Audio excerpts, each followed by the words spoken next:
Good morning. Yes, I'm early. What's going on, y'all? She is early. I woke up this morning and I got my day started and I was like, let me go ahead and watch this episode. I literally just finished it. So I was like, you know what? Let me just hop on early and get this thing over with. Let's get this thing started. Let's get this thing crunk. What is going on, y'all? Did y'all enjoy Chasing Atlanta last night? Did y'all just enjoy Chasing Atlanta last night? Season 5, episode 1. Yes, I'm early. I'm trying to be early nowadays with things. Listen, I ain't gonna lie, bitch. I be slow. So I was like, you know what, let me take this opportunity just to jump ahead. I'm gonna be early. Did y'all enjoy it last night? Did y'all enjoy the show last night? The show was like, good. Okay, first of all, I wrote notes because I don't want to be here all freaking day. I first want to say, shout out to the production team of Chasing Atlanta. Shout out to Dario for bringing a bitch back for another season. You know, because I'm not infallible to a chop. So the fact that, you know, it's 3 years now. I started filming with them in 2018. So it's 4 years in total. It's so, it's a pleasure to be back. It's a pleasure to still be involved with this brand, this growing brand. I enjoy the show. I enjoy everybody. And I'm very excited about it. Like, you know, I've always said in my private conversations that, you know, no matter what I do in life, no matter where I go, if the door is open for me to be on Chasing Atlanta, I'll always walk through it, because Chasing Atlanta was one of the major platforms that gave me my start in everything that I do right now. And I feel like I would be a fake ass, whack ass bitch to like basically benefit from this platform and not give back to it. Even if that means just by lending my likeness, my story, to it all. So she's happy to be back. I'm so happy y'all are excited. Let's begin. Okay. So the show opens up, right? And you hear this like monologue going on. Not many people caught on, but that's actually me doing that opening monologue. And Dario hit me up and was like, bitch, can you do this little thing right here? And I was like, okay, girl, I can do it for you. I sent him over some voice notes. He was like, bitch, I need you to sound a little bit more, basically butch. And so when I heard it on this episode, and he had like tweaked my voice a little bit, I was like, oh, I guess I wasn't butch enough. I guess I wasn't butch enough. But I thought the intro, the little opening montage was so cute. I love the creative direction that they're going in this season. We really look like an official show. I mean, no tea, no all tea, all shade.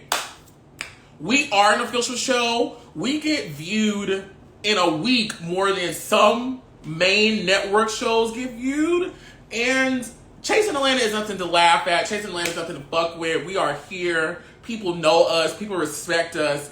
And I really like what they're doing with like the creative for this season. It's really dope. I really like it. It looks thought out. It looks planned. It looks like it has intention in it, and I'm very happy about it. Very extremely happy about it. But yes, that was me in the beginning doing like that whole little opening monologue and whatnot.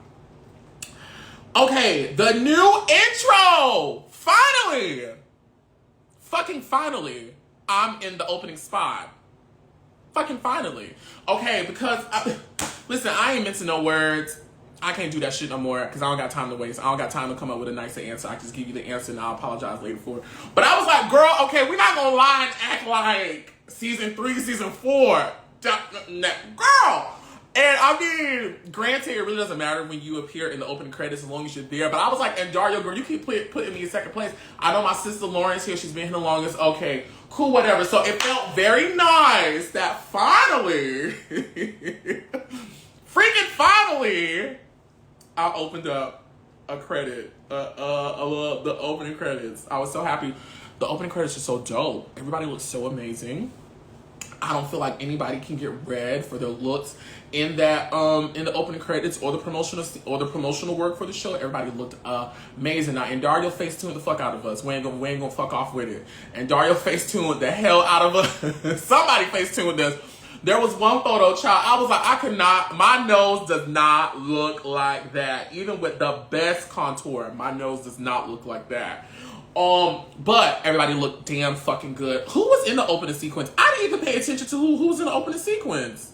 I didn't pay attention. Hold on, y'all. I'm so sorry. Cause that's who is like the main people. And I was curious to know. I mean, shit, I know I was gonna be in there, so I was really curious to know who else is gonna be in there. Cause it's been a lot of humming and hemming on who was gonna get added in. Let me see who made the intro. I didn't even look at. I'm so sorry, y'all. Let me see.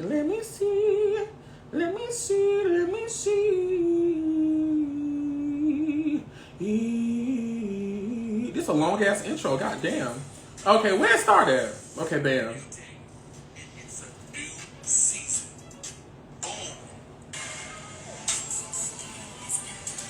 Oliver, okay, main cast. Troy, main cast. Drew Friday, main cast, okay. Rico with a K, all right. Dominique, I love this look. Dominique's look is actually my favorite. Kendra and Wayne, all right. Jae Amour, all right. Ike! Camron. Well, all right. Well, that's the main cast, honey. I mean, I'm not mad at it. I mean, I'm not gonna lie. There are some people that I thought were gonna make it, and there are some people that I thought were not gonna make it. But ultimately, listen, we're all on the show. We're all there. Shit, they could have put me on B-Cast. I don't give a fuck. We're all there. We're all, got camera time, showing our scene, showing our work. And as long as you put the work in your scene, it doesn't really matter. Listen, Marlo Hampton just got her peach this season, and the bitch been relevant on the show since season 4. You know what I'm saying? So it really doesn't really matter if you're a main peach. I mean, it's cute. It does give you like a look, patoot badoot to the other girls. But ultimately, if you know how to work your set, it really don't matter if they put you in the front, back, or middle. A bitch still gonna know you. And that's if you got the sauce. All right. So we opened up with Kendra again. Kendra opened up season 4. She's opening up season 5. The location looked very familiar when I was watching it, and then it hit me. This is the scene where months later it goes down, literally on the motherfucking compound. Yes. If you look at the promos and the trailers and all the coming ups and all those things for Chasing Atlanta, and you look and see when the great beating, the great outlash, the great fallout occurred, it's the same place, just night and day. Was Camron in them? No, well, when they walked in, it was day. But when they came out, it was night. It's the same place. I was like, oh my God, it's the same place. They really like that location. Dope. Kendra in this motherfucking pink outfit. This is the best that I have seen her. Kendra looked good from head to motherfucking toe. I was so lost for words. Honestly, I really was. Like, first of all, her dreads, beautiful. Her makeup. Kendra, if you're watching this, I'm pretty sure you will. Wayne, whoever painted Kendra for that performance that day, they knew her structure. They knew like the color in her face. They knew how to blend it. She looked so fucking gorgeous. That dress, that body, those titties. She looked amazing, and I was like, yes! Excuse me. Camron is back, honey. Miss Camron, listen. Y'all hoes like to give Miss Camron a lot celery juice so I can stay small. Y'all see me sitting in this motherfucking chair like, what, bitch? This is real coochie. This ain't no saltwater fish, bitch. But Camron is back. Camron is back. I'm not gonna lie. No, I ain't gonna lie. I'm gonna be very honest in these reviews because that's what I just want to do. I thought Camron was gonna be gone. I'll probably say in a production meeting, Camron needs to be gone. And I'll just be honest, I was like, girl, she just comes back every season. She gets read by somebody, and then she just fades off into the background. But I stand corrected for season 5. Camron said, I'm not playing with y'all no more. I'm sick of this shit, and any bitch can get it, and I am here for it. I don't know if Camron, maybe there's a new confidence about him that I really like. I think before, at least my experience with Camron, that he's always been like kind of timid, always kind of like, you know, real. But now it's like he's speaking up, he's speaking out, he's standing out, he's stepping forward, he's giving his opinions, and I really like it. Like, I really, really like it. Shout out to Camron. Camron is so far doing amazing, and I cannot wait for you guys to see the rest of what Camron has to do for this season. Eli Liberty. I know Eli Liberty, the guy that they were. God, Charlie, look at my fucking nail. I don't know what the hell I did. I don't know what I did. I don't know what I did, but it's fucked up. And I gotta go to a wedding this weekend. But anyways, I know Eli Liberty. Eli and I actually went to Morehouse together. And I knew Eli when Eli was like maybe 50 pounds less of muscle. Eli is really short. He's a short guy. He's small, very petite. But he's bulked up in recent years, and he looks good. I thought that was so dope. I was kind of like taken aback. Like, Eli, why you ain't invite me to come to your motherfucking show, bitch? You knew me before you knew all these hoes. What is that about? I kid and joke slightly, but it was really dope to see him being included on the show. I thought it was so amazing, and we love Eli. Eli really puts a lot of work into his music and his craft. He's a dancer, he's a creator, he's a singer. He's been doing this shit for years, and Eli's another one that I honestly want to see more of in this space. As you know, mainstream media, underground media, whatever, is celebrating more queer talent. He's definitely a talented black. I don't know how he identifies, so I'll just say person. It's a talented black person. Talented. Rico with the K is back. Yes, Jesus Christ, Jesus, Christus, or whatever how they say. He is back, which I kind of wanted Rico to come back. He's back. Hey, Rico. Rico's performance was so dope. I thought it was so exciting to see him do something different. I liked his look. I liked the little underground miner goggles that he had on his, did he have on a hat or was it strapped in? I don't know. But I thought it was so fucking cute. I love the energy. Kendra came in and to me completely. That is the best I've ever seen her perform. It was so dope. It was just the femininity, the woman, the lady was just like dripping off of her fingernails. It was just like oozing everywhere. She was so confident. She was so on. Even like the little small dance things she was doing, I thought was so fucking dope. The performance was amazing. Shout out to Riko with the K and Kendra for really setting the tone, because this season is a season full of amazing performances. Like everybody, I'm not going to spoil it, but everybody who is a performer, actually everybody who does something, which everybody this season really brought out the big guns. And I'm so proud to be a part of this collective of creatives, black queer creatives, because everybody's fucking killing it. So shout out to Rico and Kendra for like setting the tone. I thought it was so amazing. All right. Where is the Dominiques and the Troys? When Camron said that, I hollered. I think that's going to forever be a part of my like lexicon. That's something I'm going to always be saying, girl. Where's your friends? Where's the Dominiques? Where's the Troys? I don't know why I thought that was so funny. But it's funny. I thought that was so funny.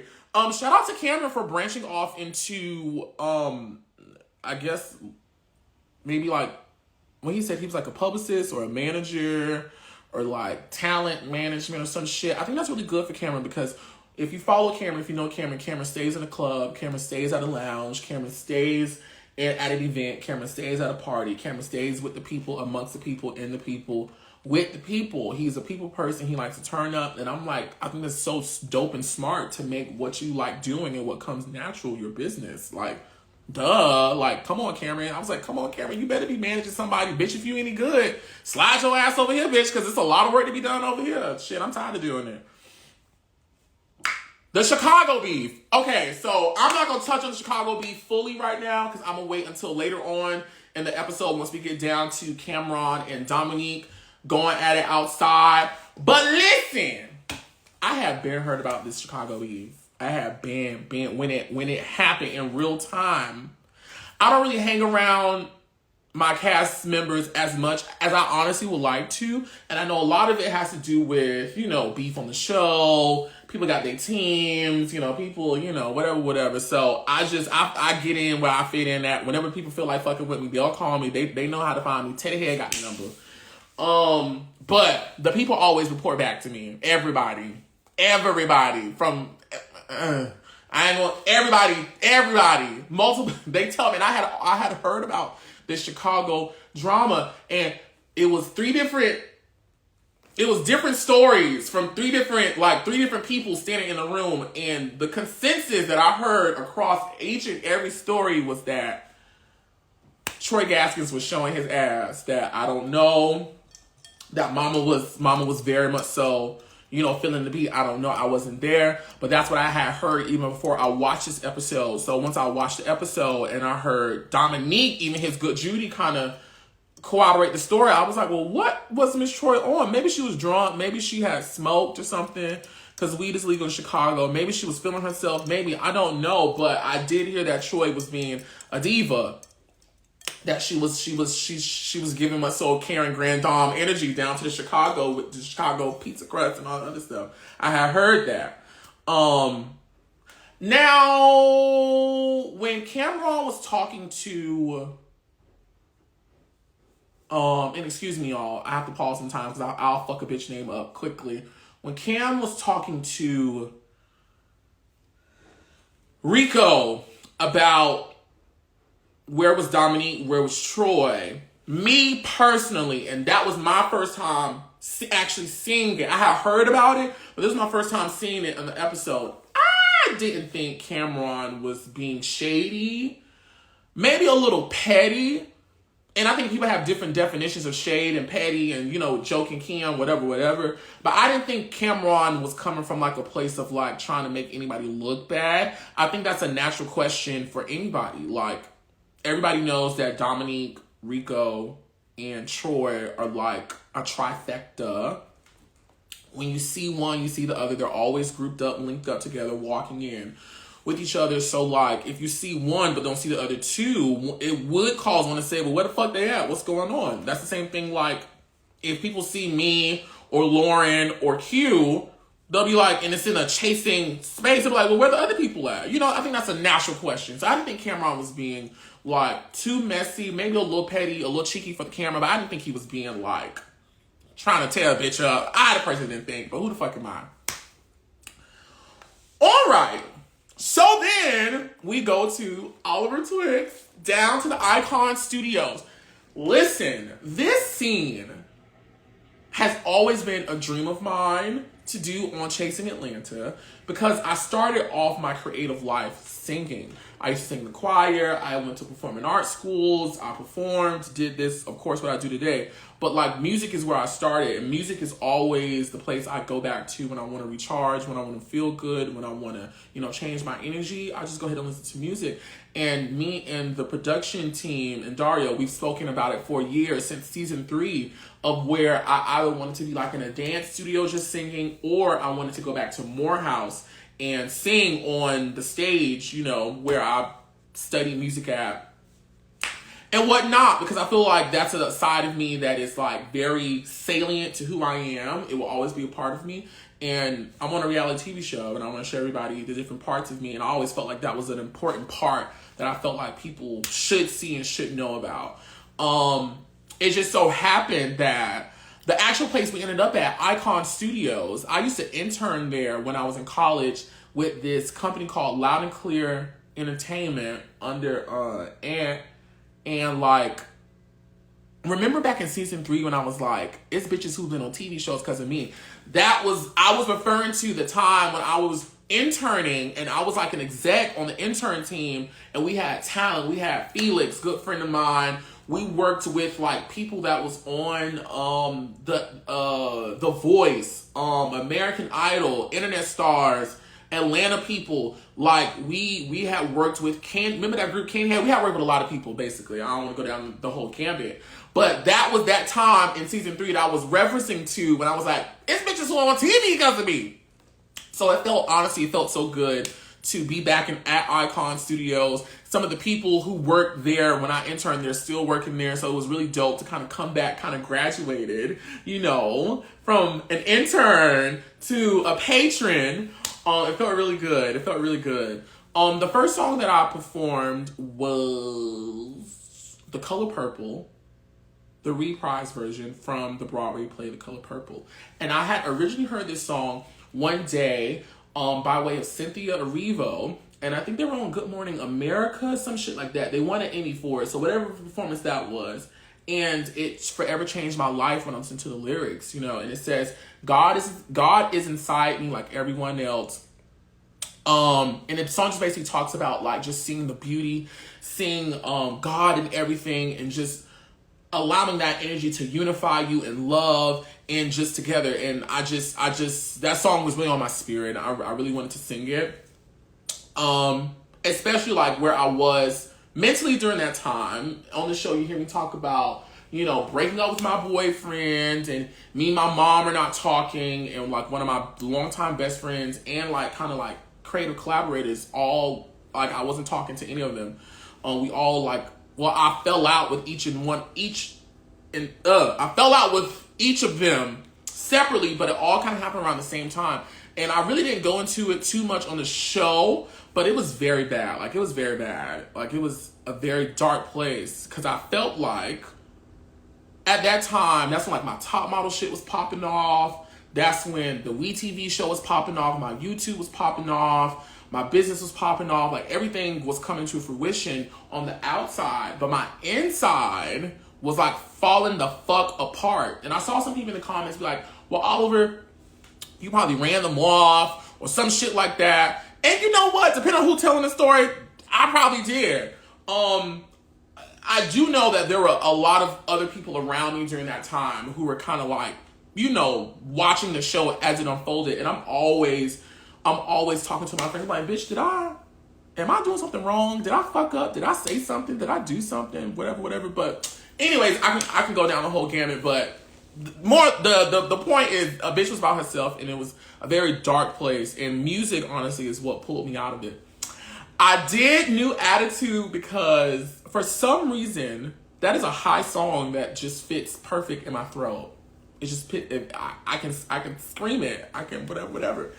And, the people was like, oh, Oliver, da-da-da-da. But guess what? Coco, award-winning, multi-platinum, selling, iconic, legendary lead vocalist of the iconic group SWV, posted me on her Insta story going up for me screaming New Attitude.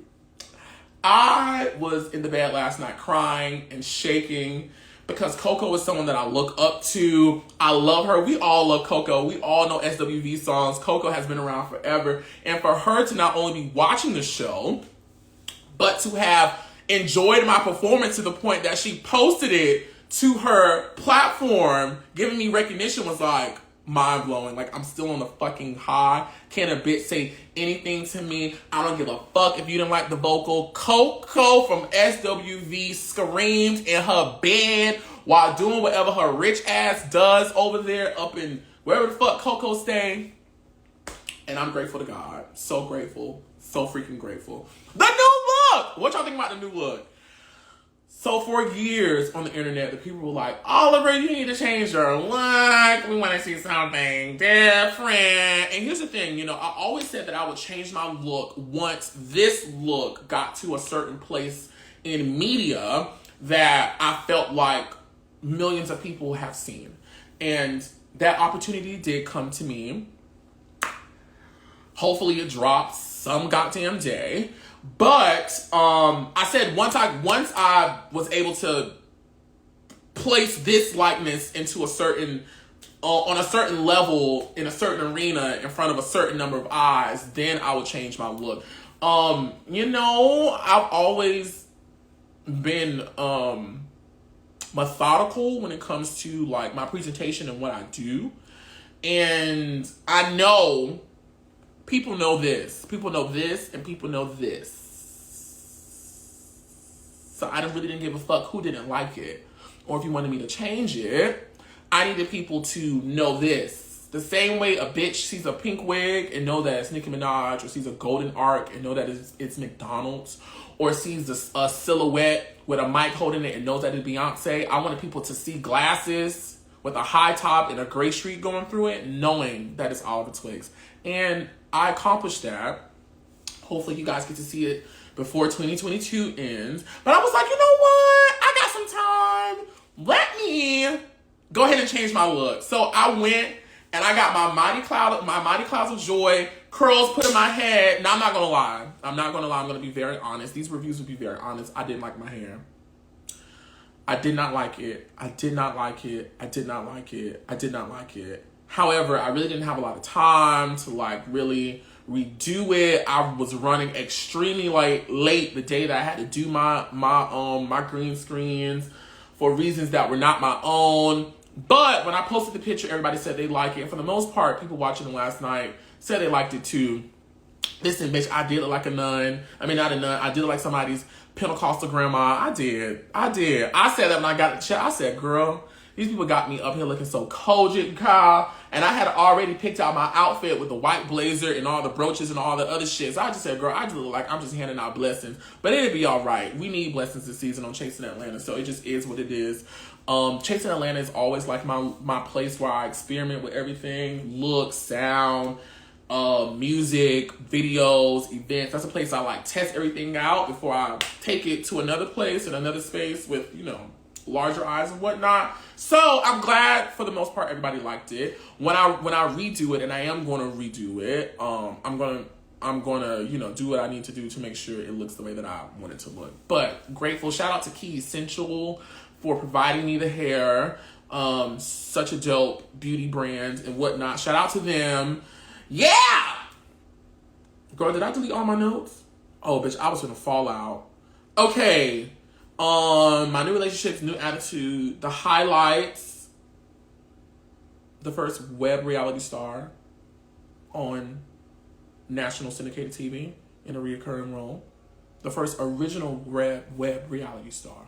I started off on web reality, and that's an accomplishment that I'm very proud of. And going back to what I was saying earlier about, me coming back to Chasing Atlanta, and Dario and I have spoken about this a bunch of times. It's not... I want to come back to Chasing Atlanta because I want people who watch our show to see that it's possible. Where I am, where I began in season 4, season 3, season 4, season 5, I feel like it's important for people to see, to be inspired, to know that it is possible. I feel like a lot of times, a lot of influencers and people that we know do things in media and on television and whatnot, it just looks like they got it all and it just popped out of nowhere and they, they just rich and famous and they the done data and they looking down at everybody. And I'm like, no, like everybody saw where I started at. Everybody saw the things that I did. And I feel like even where I am now and where I'm going to go and where I hope to go, I think it's important for people to see that journey, to see that it is possible, to see that, bitch, I'm still the same girl that's just out here working, trying to put on her dreams. That you can also do it too. Yeah. All right. Jae Amour. Let me see who's watching this. Let me check in right fast. Hi, William. Hi. Jae Amour. When I first met that bitch, I knew she had it. I knew she had it. Now, behind the scenes, I be really on production's ass. Because I be like, sometimes I feel like y'all be real, hey, everybody. I be feeling like they be real lazy sometimes. I'm just going to say it. Bitch, I'm going to say it. I really feel like sometimes the casting choices are, I won't say lazy, but I'm just like, I know of qualified girls who would come and like do amazing on this show. And sometimes, there's some casting decision. I was like, okay, I mean, whatever. Jae Amour was the one that once I saw him and once I experienced him, I was like, oh yes, he is one of us. He is that. Jae Amour to me was the star of episode 1. I was so impressed from the backstory to his confessional look. His makeup was beat. I'm pretty sure he did it. To his opening scene, and I feel like he did what I always try to tell my cast members and other people on other shows. Bitch, if you're gonna cuss a hoe out, or if you're gonna be in some drama, or if you're gonna be whatever you're gonna be on the show, make sure we know exactly what it is. Make sure we know what it is that you do. Make sure that that's always the background of whatever's happening in the foreground. Rico in his first scene walked into a fabric store with his mentor, Rico Chappelle, who is a big deal, who's done a lot, looking for fabrics. I said, bitch, you better come in working already. I love it. Shout out to Jae Amour. Shout out to Jae Amour. Love his confessional look. His scene was strong. Now, this is the only part where I was like, Jay, why are you being so strong towards Camron? Now, taking myself outside of being a cast member and knowing things that are already going on, things said, things unsaid, I was watching it and I was like, Camron described Jae Amour as like an old time, acquaintance or friend, somebody he's worked with, somebody he knows. And Camron, I felt like, was being very nice and sweet. And not saying that Jay wasn't being nice and sweet, but I felt like Jay was like slightly slicing and dicing at Camron between his confessionals and in the conversation. I was like, oh my God, why are you being slightly like shady towards Camron? Like, y'all, this is hey, what's going on here? He was tearing Camron up. Now, granted, I do feel like Camron is it Camron or Camron? I switch between however I'm describing him in that moment. So he's gonna be Camron right now. Camron, I felt like, was slightly lazy in the scene with Jae Amour, in the sense that Camron, you've been doing this shit for five seasons now. So you've been filming for 6-7 years, something like this. You already know how this shit go. I feel like Camron was giving Jae Amour rope to like come at him with the daggers. Like he was, I can't remember exactly, but it was moments where he was like talking about Troy and talking about like going to a party and not being invited, and Jay, being a new girl, was picking all that stuff up and was just like flipping it on her. And I was like, Camron, no, you do not give so much ammunition away so easily, because Jae Amour, being a smart girl, was picking the bullets and firing them right back. And I was like, no, it was still a dope scene. It was still great, but I just wish Camron, I feel like at this point, Camron can't really pop his shit. Camron really can walk in as a motherfucking done daughter. And I think that's probably what I wanted to see. I didn't really want to see him kind of play like a B character to the scene, because Jae Amour definitely took that scene by the horns and rolled out on it. I mean, like a pro. Still a dope scene, but that if I had to pick out anything, that would be the only thing. Jay towards Camron. What does Troy do? Okay.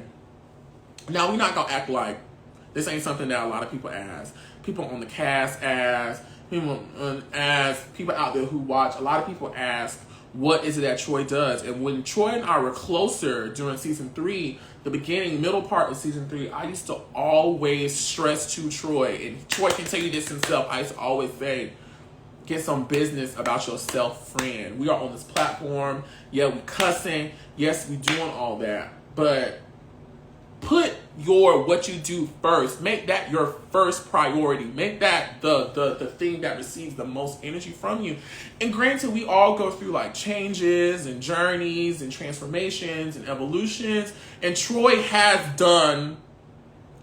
changed jobs a lot. She came on a stylist. Then I think Troy was a blogger, a podcaster. Then she interviewed. Then she hosts. Then she was doing insurance. And then in addition to like her regular job, ain't nothing wrong with a regular job, bitch, because we all got some type of regular job that we do. Ain't nobody around here just sitting around not doing nothing. We all got to go to work, child. Whatever your work is, whether you a socialite, a YouTuber, whatever the fuck you do, you everybody go to work. So whatever. But I can see why people do come at Troy that way, because you know, relatively speaking, we haven't seen him like knock anything out of the park. Like, you know, like as a stylist, knock it out of the park. As a podcaster, knock it out of the park. As an interviewer, knock it out of the park. As a host, which now as a host, I will say, Friend is killing it. He's crushing it. And maybe, you know, maybe he was just trying to find himself, you know? Maybe he was trying to see, well, maybe do I like this? Maybe do I like that? That's what we're going to say. Troy was trying to find himself. But with him trying to find himself and doing many things, we also have to take in effect that it will cause people to say, well, what the fuck it is that this bitch does? What she do? Because we don't fucking know.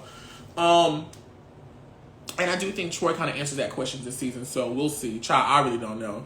I just be doing my own thing, showing up when the people ask me to. I really don't ask no questions. Not no more, at least, child. Whatever.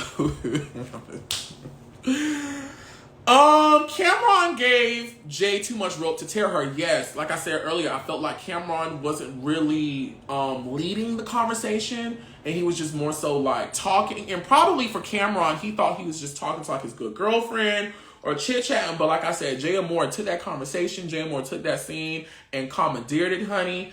And Jae Amour gave me everything I needed. Like, I am so happy to see another Titan on this show. And yeah, I can't wait for you guys to see more Jae Amour. Now I want more Jae Amour, honey. She here, honey. The fashion event. Troy's confessional look was cute. I thought his abs were very pronounced. I've seen Troy do better. I have seen Troy do better. And granted, child, we be busy, so who knows what the fuck happened. Listen, I barely just be making it. Like, child, the real show is me trying to make it to a scene or me trying to make it to a call time, because it just be, child, I just feel like every time just shit just going on. But I like Troy's look. It was very sleek. I think Jay made that shirt. I think he told me Jay made that shirt.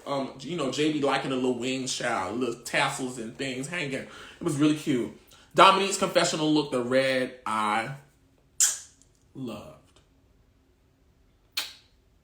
Dare I say that Dominique looked the best? Even with me included. I loved it. I love the hat. I love the little thing she had going on her eyeballs. I liked the outfit. I love the nails. I love the monochromatic ensemble. Perfection. Definitely.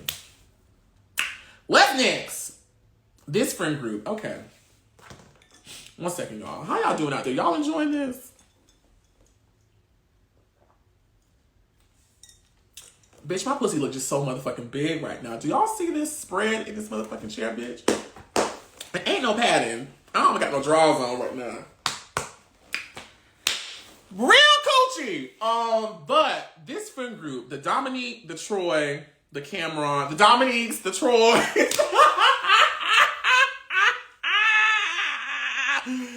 I don't know why I think that is so funny. We're the best friends, the Dominiques, the Troys. Camron, that was funny, bitch. But the Dominiques, the Troys, the Camrons, the Ricos. Okay. I'm just going to be very honest. This is me speaking very honestly. I personally believe, bitch, I'm talking like Kendra. You know that whole always grabbing her chest.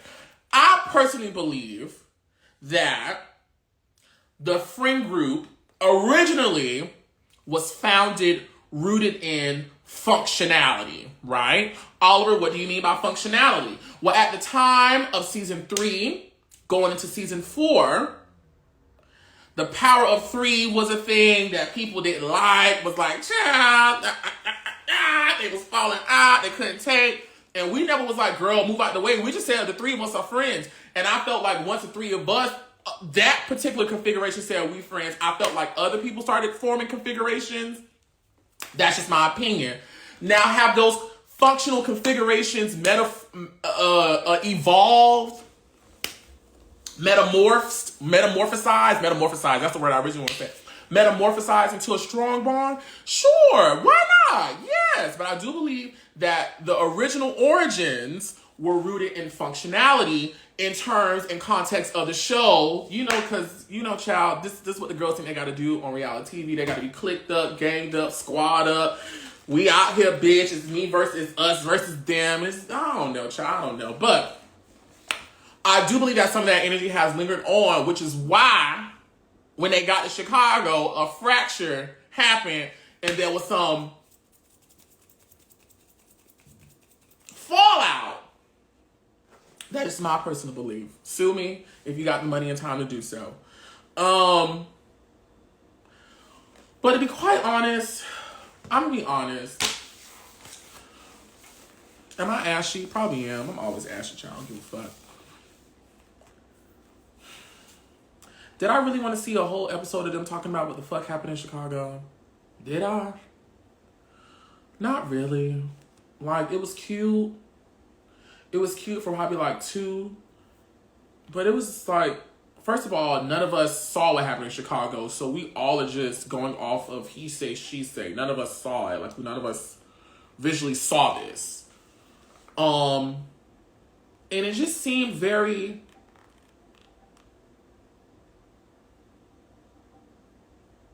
unnecessary.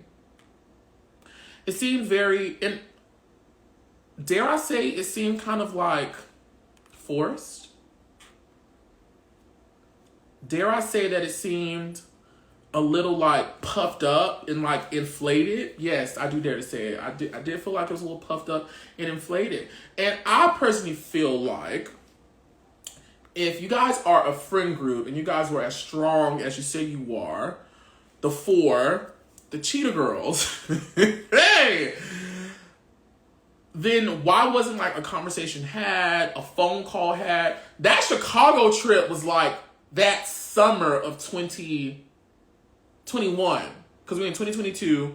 We started filming last year. Right. That was after season 4 ended, but before we started, so that's like the summer of 2021. We didn't start filming until like October. So let's just say the end of summer, July, August, September, October. That's like at least 2 to 3 months a bitch could have had a conversation with their friend about this. You know what I really don't like about any of these shows from web reality to all the way on TV, if a bitch say they your friend, why are they popping out on you like that? Y'all can't say not one time I've been on this show, Nancy's and Chasing Atlanta, have I just sprung out on one of my friends that I claim a friend and said something. Find a scene and I'll send you $100 right now. I ain't never just popped out with some information that none of my friends knew about. I had a prior conversation with my friend, and if I felt motivated enough to bring it to camera, then I did, but it didn't happen without me and my friend having a conversation. And so it's for me and my standards and the way I operate, it did seem a little slightly disingenuous for this friend group to have had a private conversation but then make it a public thing. I did find it kind of weird. Troy's attitude towards Cam. Now, I'm not gonna lie. When I was watching Troy read Camron, I can be honest, right? I was like, well, friend, you really can't read Camron too much because y'all hoes is in the same boat. I'm just saying. Everybody trying to figure out what the fuck y'all two do. Camron, we know you like to drain and come to the scenes and talk and have a good time and, you know, argue with somebody one time in the season. Troy, we know you like to bump. We know you like to scrap. But the people, the cast, the people at large are still trying to see, like, you know, what they do. So I was like, Troy, I mean, the reads were funny, but I was like, girl, you really can't be reading too much because y'all hoes is classmates. If one is one, 2 is definitely 2. Oh, I'm just saying. We gotta wait for season 5 because things do change. But at the time of season 1, season 5, I was like, listen, both of y'all are slightly bosom buddies. We all trying to figure out what it is that y'all do or see what it is that y'all do. We just saying. I think that was after that. Kendra went to scene with Kendra. You guys will see more of this. But Kendra and I were going through a lot of similar things this season. And I was very proud of her to be so vulnerable, to be so transparent, to be so honest about her experiences. And I'm glad that she's allowing people to kind of see more of her story and the things that happen in her real life, because it does flesh out the character. It does add more context. It does undergird her a whole lot more, and it makes me connect with her. You know, so if she does cuss a bitch out this season, at least I can kind of understand why it's happening. And I'm very proud of her and Wayne for being vulnerable in that moment. Ain't Wayne cute? Wayne is like a little cute little chocolate chocolate milk dub with those pretty teeth. He looked nice in his confessional. I was like, look at Wayne by himself in his little interview. The proper term is interview. Look at Wayne Payne in his interview, his green screen interview, looking nice with his little color. Look at them. But I was very proud of Kendra, and I'm very excited for you guys to hear more about her story and just experience a different version of Kendra. I think her and I both coming in at season 3 and, you know, being the focal point for or one of the focal points for 3 and 4. I think it was time, and it was on time for both of us to kind of show a different side. You know, y'all seen us in battle, y'all seen us engaged in conflict, but there's other things, and for her to take that opportunity to do so, I was so proud of her. It takes a lot of moxie, and she showed up and delivered. So A+ Kendra. So now we move on to Ike going to Camron's house. Shout out to Ike. Ike graduated to Chasing Atlanta. I'm so proud of him. We do love G-Status. I have watched G-Status here and there. I am friends with people who've been on G-Status in the past. I think I have a cute relationship, like the production people, like, you know, we say hi and bye and shit like that. But it was nice to see Ike over here on Chasing Atlanta. It really was, because I think Ike is talented. I loved his interview look. I would have loved to see him with like a watch or maybe like earrings or like a stud or like some type of garment. I wanted to see something bling and flash from him. Or maybe what if Ike would have pulled his dreads up into like a motherfucking, you know, like a bondage, like a thing, and just would have had on top of his head, maybe with like a ring and like a watch. I don't know, but Ike looked cute. I don't know why I bust out laughing when the first thing we heard him say was hello from the other side. I thought that shit was so funny. It was so funny.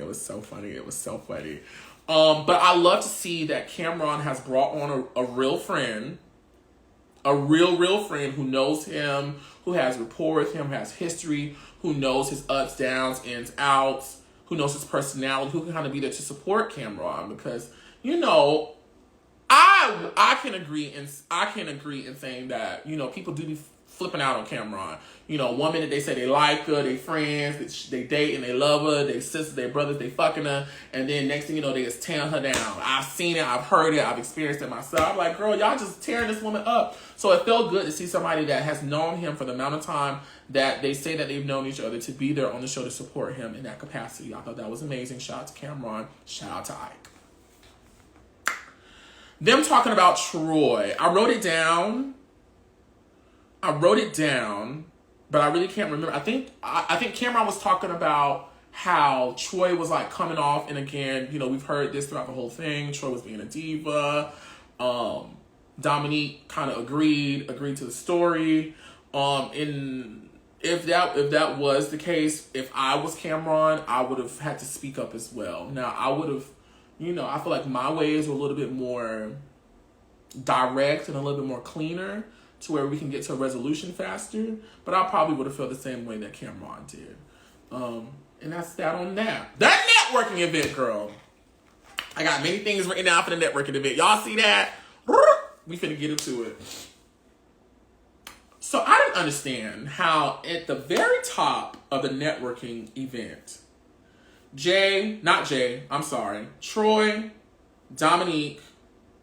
Troy, Dominique, not really Rico, but I was like, why are they shading each other right now in their green screens? I mean, like, well, she don't really know nobody, and her friends ain't really, and I got to be the one to invite the who, because I was like, oh my God, this is your good girlfriend. Why is y'all tearing each other up like this so viciously already at the networking event that y'all doing together? Why wasn't I at the network event? I will answer that very shortly. Why y'all tearing each other up like this? Like, oh my God. And I thought it was Dominique was the one who started it off, but then they followed up with it. I was like, oh my God. Maybe that's how they talk to each other, maybe. So let me shut my ass up, because I don't know. I be over here and they be over there. So maybe that's how they interact with each other. Who's to say? But watching it, I was like, God damn, bitch. I guess ain't nobody safe. Jae made me laugh out loud. Am I a fan of Jae Amour? Am I officially a fan of Jae Amour? Because when Jae Amour said a Jack networking party, bitch, I fell out. I was like, because that really would be in Atlanta. The girls, I mean, hey.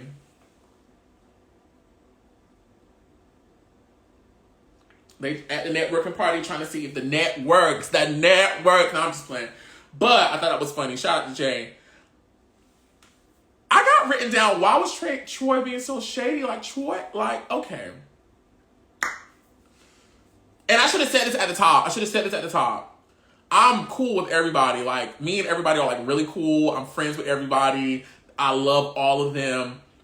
And I told Autumn, listen, bitch, I'm just going to give my honest opinion about what I see on the TV. Now, we know what goes on in real life. And listen, y'all hoes and tore each other up for a whole hour and 15 minutes on a per minute episode. So what the fuck I got to say really shouldn't mean a thing, because y'all hoes already did shot, stabbed, filleted, bombed, rolled over each other, slapped the mama, spit in the collard greens, put sand in the potato salad. Y'all hoes already fighting. So what I say about you should really mean a fucking thing.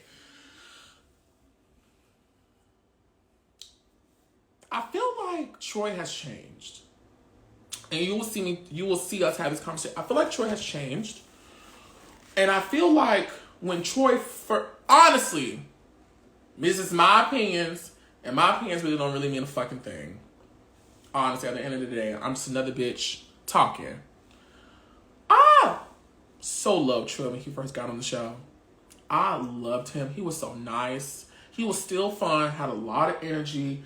He gave Cynthia Bailey energy. And I feel like because people were like comparing him against the other new members like me, Kendra, at the time we were born, I felt like maybe somewhere an inferiority thing kind of developed to where when he had got the opportunity to come back for season 4, we got a different version of her that was a little bit more aggressive.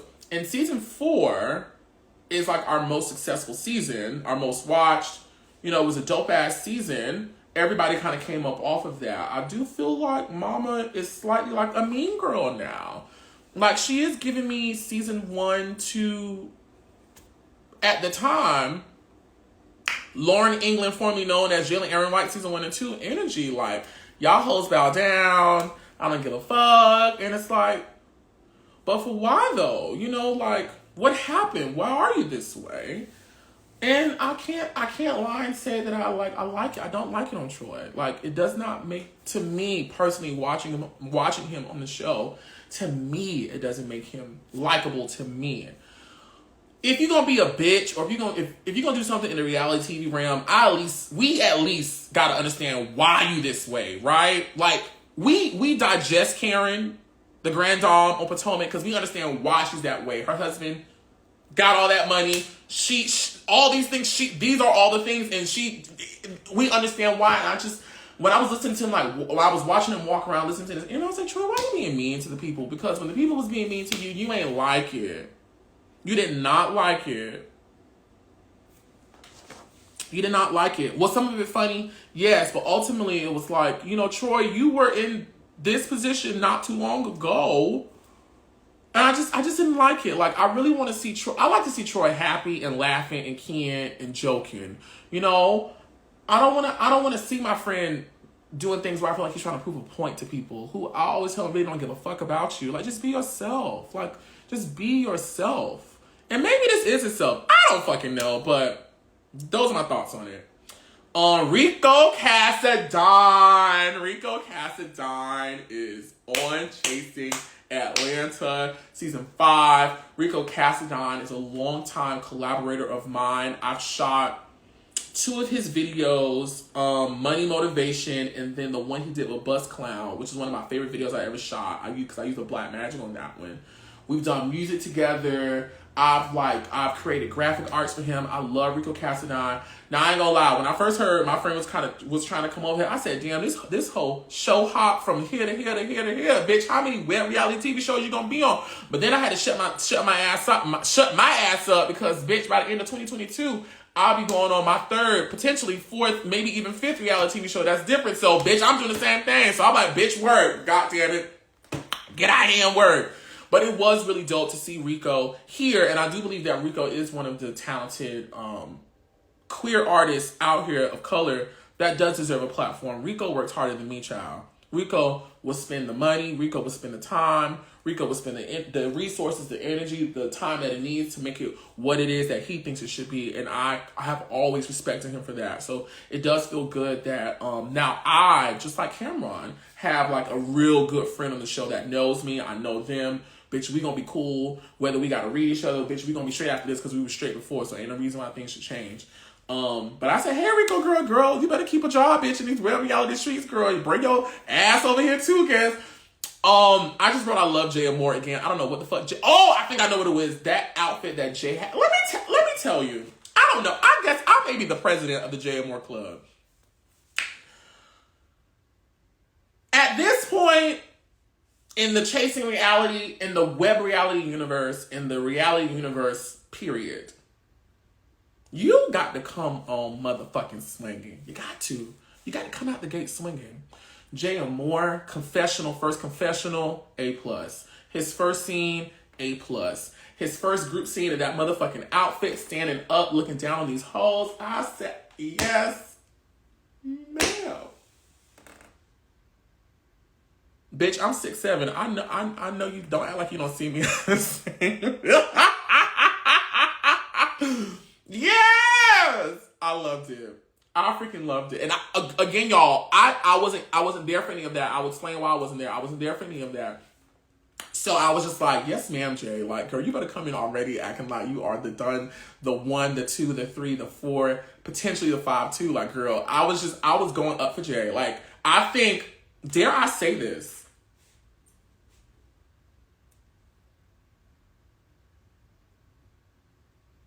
Is Jae Amour the best addition since Oliver Twixt?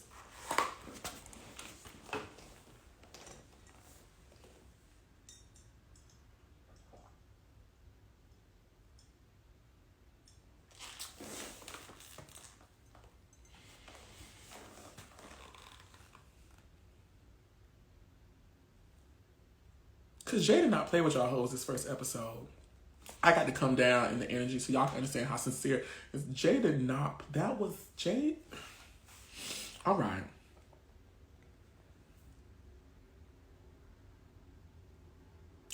Why is Troy being so shady? Rico Cassadine.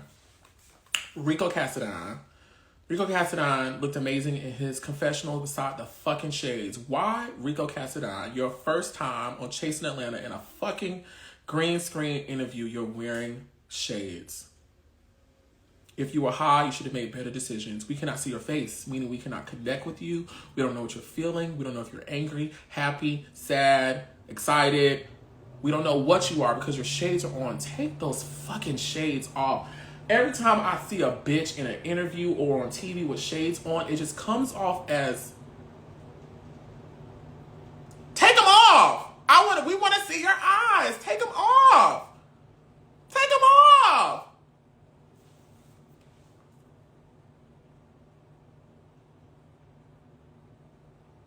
This networking party is so goddamn shady. These hoes was tearing each other up, and I was like, y'all hoes put on y'all shoes and clothes, underwear. Bitch, I got this great air today. Bitch, y'all see that now? Y'all hoes got dressed just to come and be a mess. Did anybody do any connecting? Did anybody do any networking? Did anybody do anything other than talk shit the whole fucking night? Y'all hoes could have got on FaceTime instead of renting out a building to do that.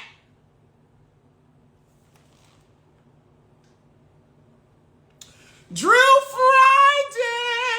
Friday makes her entrance, and Drew was so beautiful. I love Drew. I just love Drew. And I love the energy she came on with. Now I'm not gonna lie. Excuse me. Me having been around Drew, and y'all will see her in, in real time in scenes. I did feel like in her green screen, she was a little like subdued, and I didn't know if it was because it was her first time, maybe she was nervous. I did expect a little bit more. Me and Drew are like the same type of energy level, like all that. Me and Drew do the same thing, so I just knew in her green screen she was going to like, give it. And not saying it was bad, but just me knowing her, I was like, oh, Drew was kind of subdued, but she was cute. It was a cute entrance. It was cute. Did I want you to have a stronger introduction to the show? Yes. Because Drew is a bomb-ass mother-tucking drag queen. That bitch is an amazing, dynamic, electrifying performer. And I guess me being selfish, I would have wanted y'all to feel that. Like, bitch, she should have death dropped into the networking party. Because hoes was dying anyways of all that goddamn shade that was going around. She should have just cut, bam! Right into the network party. That would have been cute. But anyways, shout out to Drew. I love you, girl. Dominique's comment. I got Dominique's comment written down, but I really don't remember what she said. So we're going to keep on going. Okay, so we get to the part. Oh, Dominique's comment was like, what he said, we got somewhat entrepreneurs. Let me tell you something about Dominique. I don't want Dominique to ever leave the show. I want Dominique to always be a part of Chasing Atlanta. I don't give a fuck what y'all say in the comments about Dominique. She messy, yes. She like to start shit, yes, but because we need that type of energy. I ain't gonna do that because y'all know I know how to behave a little bit. I know how to behave. Dominique got bitch, I hollered. Dominique got his ass on that motherfucking bike and said, we got somewhat entrepreneurs in here. Get it started, Dominique. Get it crunk. Get it crunk. We can always rely on Dominique to get it crunk. These type of shows, ensemble shows, need an energy like Dominique, or the shit gonna be boring. The shit gonna be boring. We need a bitch that's gonna come in and get it crunk. And Dominique don't mind getting it crunk. Dominique would get it crunk. And this is why y'all tune in every week. I don't give a fuck if y'all don't like Dominique. We need Dominique. We need a shit starter who don't give a fuck about giving a fuck about giving a fuck. They gonna get a crunk no matter what. As delusional as it may be, as misplaced as it may be, as crazy as it may be, we need a hoe like Dominique that don't mind getting the shit started. Married to Medicine got Dr. Heavenly. Real Housewives of Atlanta got Marlo. Chase Atlanta got Dominique. We need that. We need it. And Dominique got his ass on that mic and said, we got some bitch. Somewhat. I can't remember how he said it. Chasing Atlanta, girl. I love it. But on a real tip, outside of, enjoying the pettiness of it all, I was like, Dominique, why the fuck you doing this at this goddamn party? Like, the people, it was off-putting. Like, I thought it was a networking party where everyone's supposed to be coming together and trying to form new relationships, new bonds, new things like that. Why are you saying something that's so divisive across the mic and setting that energy into the atmosphere? I feel like that was the moment the whole place was fucked up because it was like, oh, girl, it's something smoking here. Something is on fire. Yeah, like, I didn't agree with that. I didn't like it.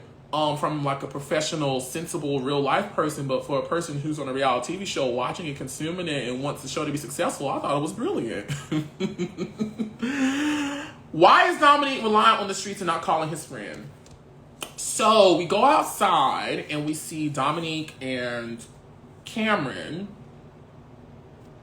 discussing the Chicago thing. Y'all, I got to pee so bad, and I'm trying to get through this, but I don't want to cheat y'all, but I got to pee, bitch. My pussy's finna pop. But no, let me just get through it. We see Dominique and Camron begin to speak. And we hear Dominique say something about he heard on the streets. Dominique kept saying he heard the streets. He heard the streets. He heard the streets. He heard the streets. The streets always... We need to make a show about the streets, because the streets clearly always be talking. Who is on the streets? That's what we need to be, is on the streets, because the streets steady talking. I know the streets have mouth, ears, nose, eyes, brains, feet, teeth, feet, arms, fingers to do all this messiness, but hey, shout out to the streets, girl. My immediate reaction was, Dominique, why you just ain't call your friend and be like, well, girl, I heard this. This was going on. What's the tea? Like, you know, I heard you've been feeling the way. Why? Hey, girl. Because that's what I would have done. That's what I have done. Hey, girl, what's the tea? What's going on? Nobody called each other. And I'm just, you know, when I think about how my friend circles operate, bitch, we call each other, you know? But I guess this is a friend circle on a reality TV show, so I don't know if it was kept in the bag because of, like, it needed to be discussed, or I don't know, but it just seemed weird knowing how close of a group they were to, like, allow their business to, like, come back to the cameras. I just thought that was strange. I thought it was extremely strange, and I felt like with Dominique steady saying that he heard the streets, I was like, well, Dom, why you just ain't called a boy? And all this could have been squashed, whether y'all were friends or not. At least, you know, you got to take an extra step. Like, when I hear people say, I heard, my brain automatically clicks out. Bitch, okay, you heard, but what do you know? You heard, but what do you know?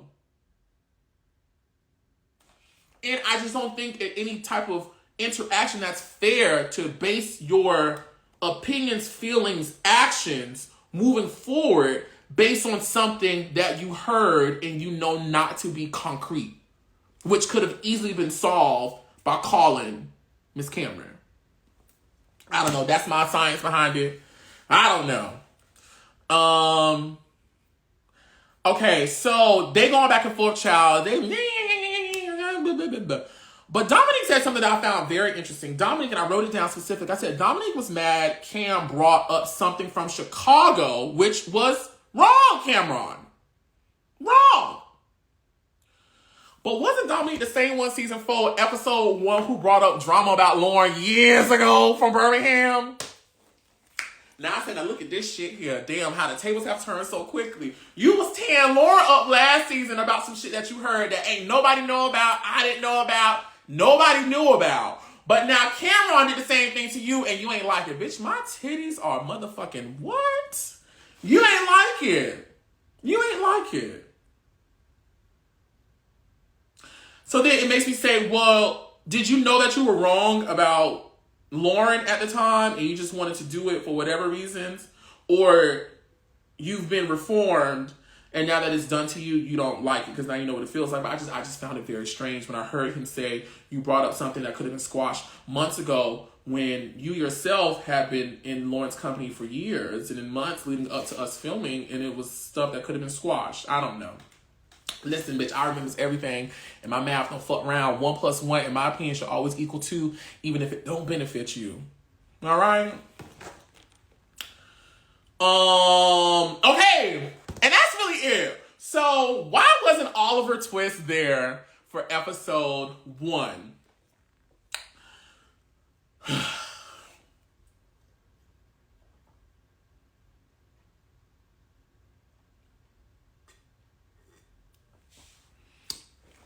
Well, the reason why I wasn't there, guys, was because I was away filming another show. And the week that show wrapped, I was like just getting back to Atlanta. I really didn't have access to anybody or any information. I had very limited access.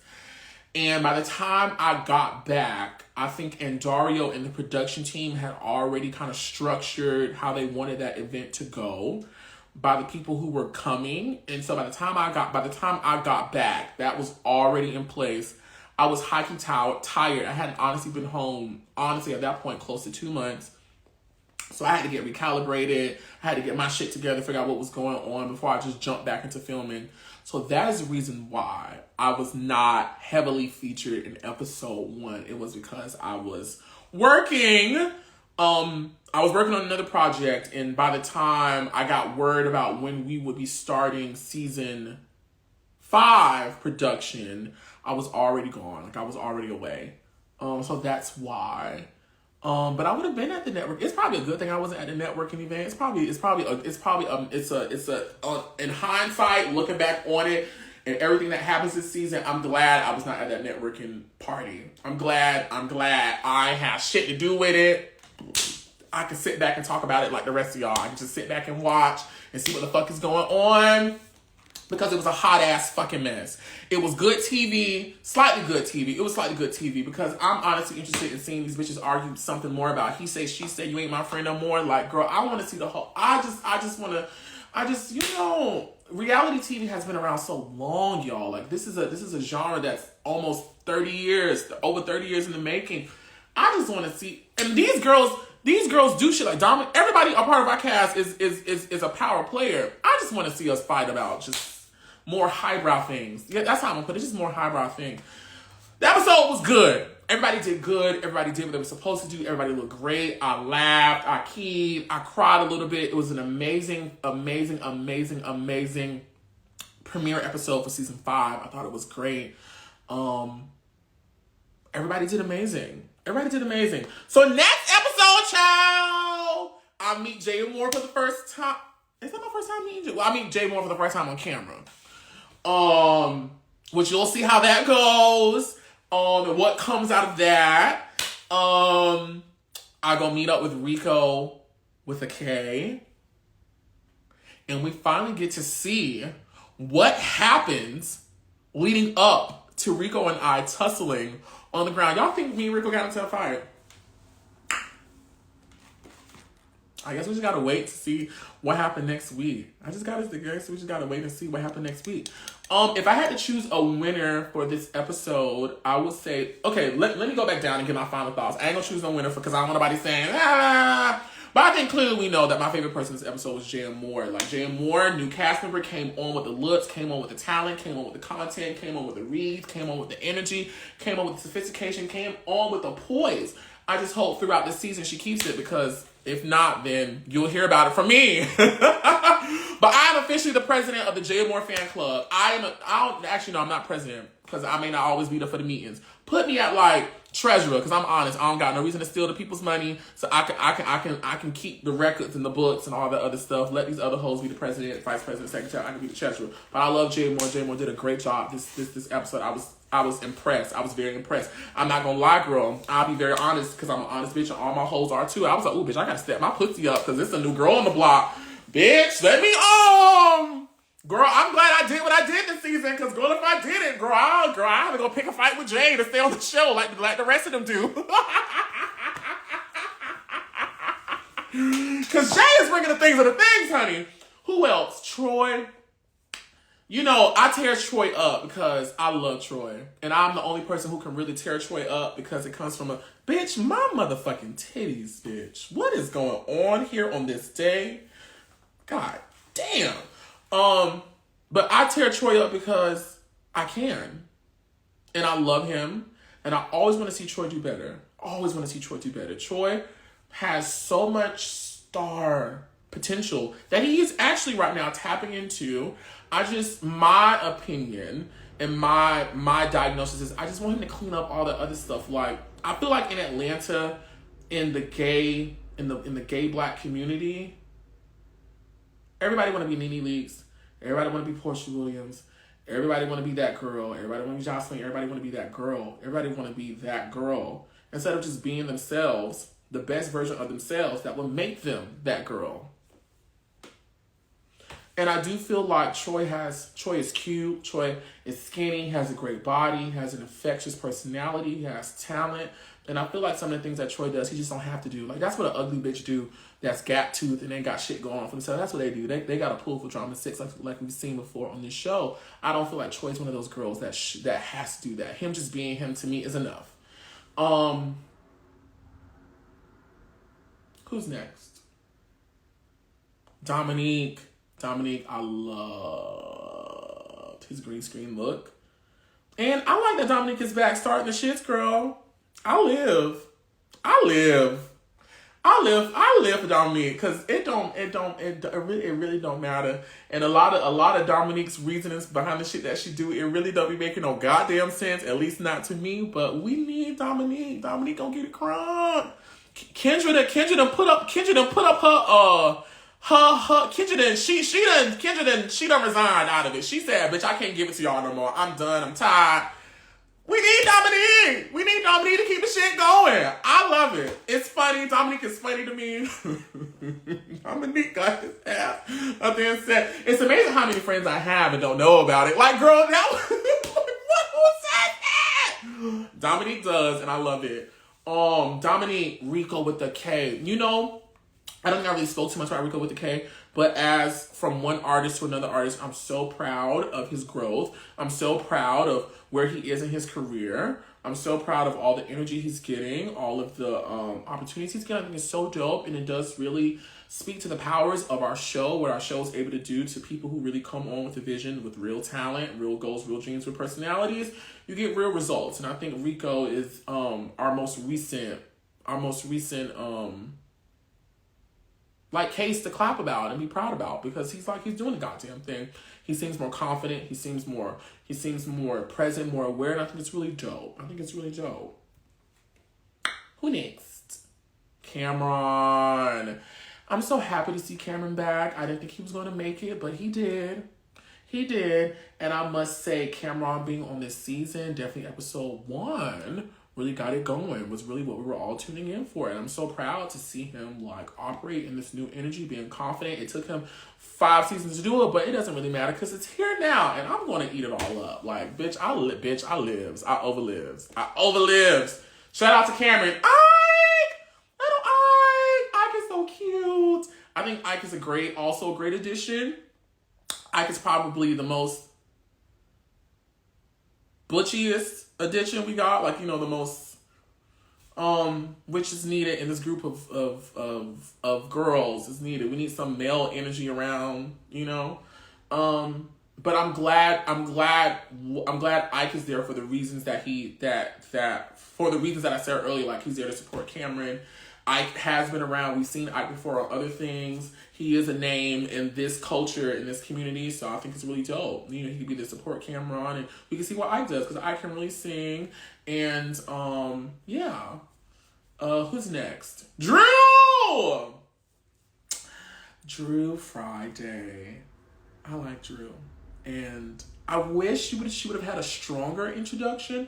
Like, maybe we could have seen her perform at her MSR place, and maybe like, who said they met her? What's that bitch name? Dominique. Dominique said he met Drew at a show. I would love to see that meeting. Like, I would love to see Drew in her element meeting Dominique and then getting put into the group, because Drew was a strong performer. Like, that bitch is, I cannot wait, because girl, not Dominique, Drew Friday is the motherfucking tea. She looked amazing in her confessional and her green screen interview. She looked great in her green screen interview. She looked great when she walked in. She was body, she was silhouette, she was hair, she was makeup. It was a tea. Rico Cassadine, my baby. My big little sister. So glad to see him in the fold. Take those fucking shades off the next time you do your goddamn green screen, because the people got to connect with you. This is how you build a relationship with the people. The people got to see your eyes. You know, they got to see what you're feeling. It is the window to the soul. But if you got these black ass things covering them, we can't see your soul, and you just become another talking head. And I don't want that for my friend, because he's very important to this season, and he's a great talent. Did I miss out on anybody? I don't think I did. Y'all help me down there. Hurry up, because I got to go pee. Oliver is back. Kendra, I'm so happy to see my friend back. I'm so happy that this season you guys get to see us move in a different space, a different energy. I'm glad she's bringing a different energy. I'm glad we're seeing Kendra in a different light, other than fighting, screaming, cussing, scrapping on the floor, crawling up the wall, head spinning, wig flying off, cussing, fighting, shooting, stabbing. I'm glad we see Kendra in a more relaxed, vulnerable place. And it's dope to see the dynamic between her and Wayne the Pain expand a little bit. I think that's amazing. I'm glad to see more of Wayne the Pain. I hope we see more Wayne the Pain, like, by himself this season. And of course, Oliver's here, y'all. I'm here for a good time. What to expect from me this season? If I can compare, and I hate doing this, if I can compare my season 5 to something that people will know, I would compare it to season 5, Nene Leakes, season 5, Karen Huger. Like, girl, I've been here for a good little minute. Bitch, I got more important shit to do out here in these streets. I can't be fighting with y'all about who said what over in Chicago, or girl who didn't invite who, or who didn't. Who gives a flying fuck? Does it turn the lights on in this motherfucker? Can we put it in our stomach and digest nutrients and shit? Does it put gas in the car? If not, I can give 2 fucks. 2 fucks. Any questions before I go? It's 1:02. I did this in an hour. About an hour and 15. This is dope. Okay, dope. What have I learned from the previous season to this season?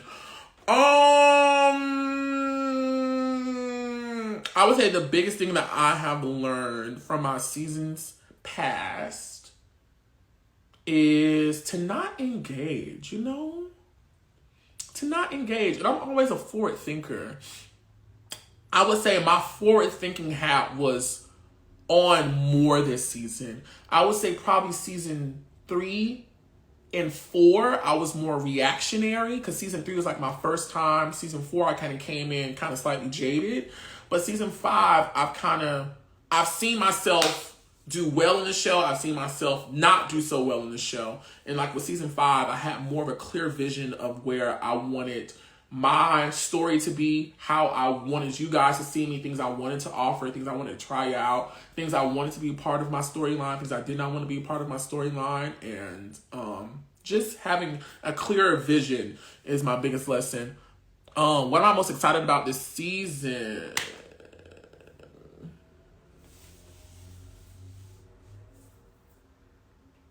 The fights. The fights, bitch. The fights. I want to see the fights. The fights. Ooh, Jae Amour, do you want to come on and go before I get off? This review will be uploaded to the Oliver Twixt YouTube channel. That's Oliver Twixt, where you can rewatch this from the very beginning. I talked a lot of trash, but it all came from a place of love. Listen, I tore my own self up, okay? You will see Mama Twixt this season. Yes, you will. Y'all will see her. Y'all will see Mommy. Y'all will see Mommy. Send a request, Jay. But you will be able to rewatch this review from the beginning on the Oliver Twixt YouTube channel, where you can watch other content, Chasing Atlanta wise. I'm going to be dropping behind the scenes videos every week. I'm dropping one tonight. And moving forward, it would be every Wednesday at 12 p.m. Eastern Standard Time, the same day the new episode drops. I did like behind the scenes clips of me on set, different things I was doing just so you guys can see, a little bit more past the episode. It does feature the other cast members, so that's some content for you guys to look out to that will be every week. And I will be doing these every Thursday at 12 p.m. Eastern Standard Time, unless directed otherwise. These lives, feel free to submit questions. Feel free to want to come on. I do want to meet some of the guys who watch this show, guys and ladies and thems and theys and he's and she's, whoever, who watch the show. I do want to hear you guys. Like, watch what happens live. I want to hear you call in. Just don't come here with no foolishness, bitch.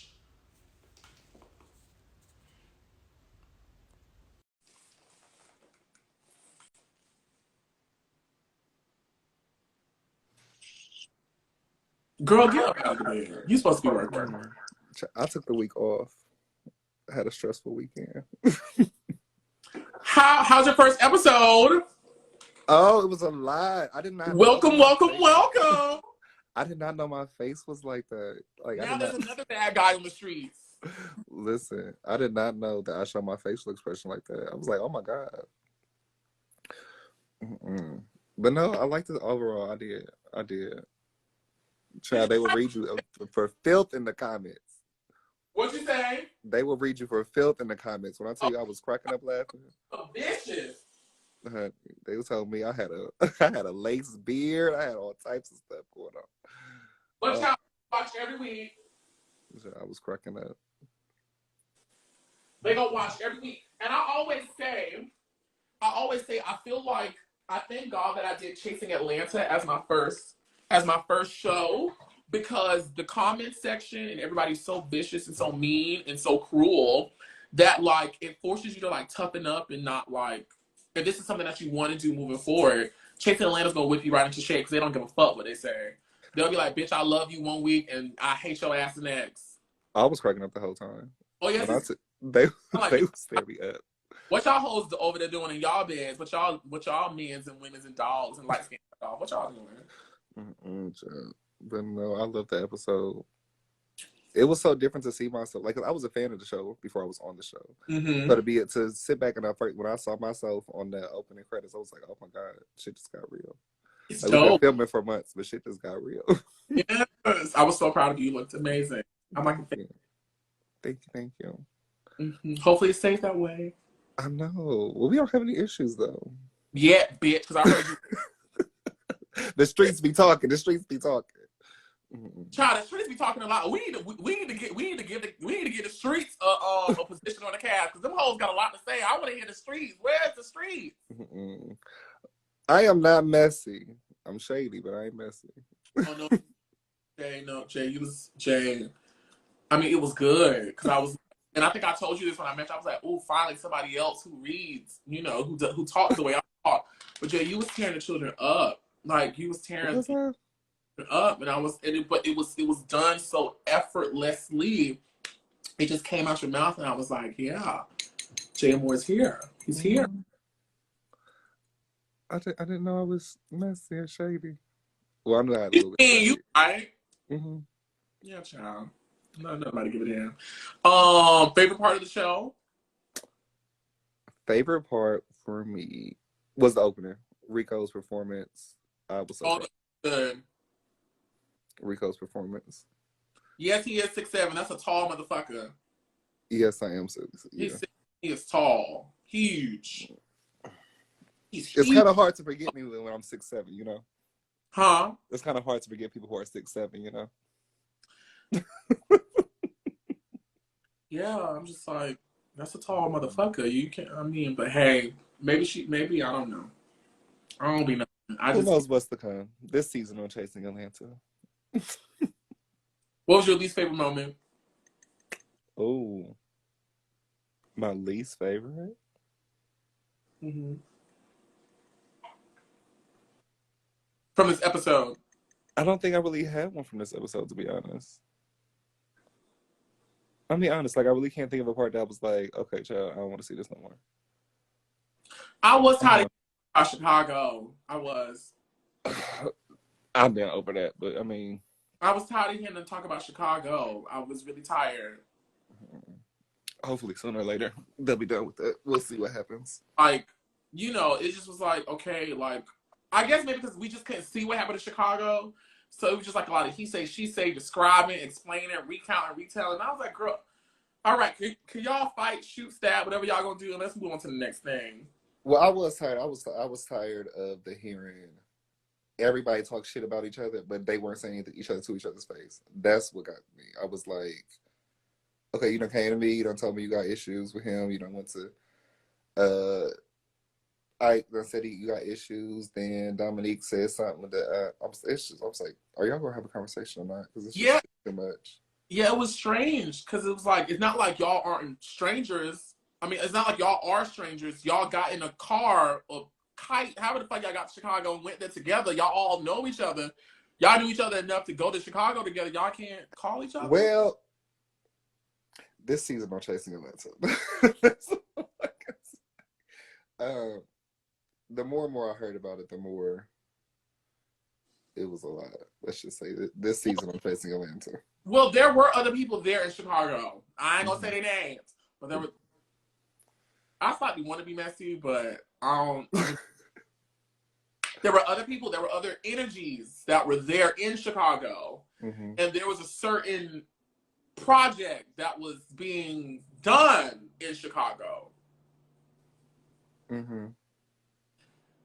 That I feel like me not being there, with me just hearing everything, I'm like, oh, that person and that going on definitely would have fueled the children to be the things that we have heard back. Fuel the energies in the room. Yeah. So it was a lot of things that was added to that. The food to the fire. And you know what? I think ultimately it's like, okay, y'all hoes be fighting each other, but y'all just gonna be friends in like 2 more days. So like, can we just get through this? Yeah. Did they make up? I think they did. I don't know yet. I guess we gotta stay tuned. This season on Chasing Atlanta. I That's all I can say about a lot of it. I forgot that. Child, we've been filming for so long. I forgot about that. We started, what, September? Any other thoughts before you get off? I'm gonna go wash my ass. I'm about to go back to sleep. You gonna go back to sleep? Yes. You just don't know. I have been worn out. And like yesterday, I was supposed to be asleep, but then I had to do a whole bunch of alterations to one of my gowns to get sent off. So I was just like, I'm ready to go to sleep. I got you. Well, Jay, it's always so good seeing you. Hope I see you soon. We should go for drinks this weekend. I will be in Tampa this weekend. I will be back Monday. Okay, we'll go for drinks when you get back. Yes, because you don't got a job like me, bitch. I can't stand you. Yeah. All right, y'all. Talk to you. I ain't tall enough. You said what? I can't stand you because I ain't tall enough. Listen, well, apparently, people think I'm short, so. No, Jae Amour is tall. Jae Amour is a big bitch. That's a tall cunt. He is no, a lot of people was like, he is not that tall. No, Jae Amour is. I am. But when y'all see, because I'm like 5'9". I'm like 5'9". Jay is like a whole foot taller than me. Sure. But everybody thinks I look, because everybody always says I look short in pictures. So then when they see me in person, I'm like, oh my God.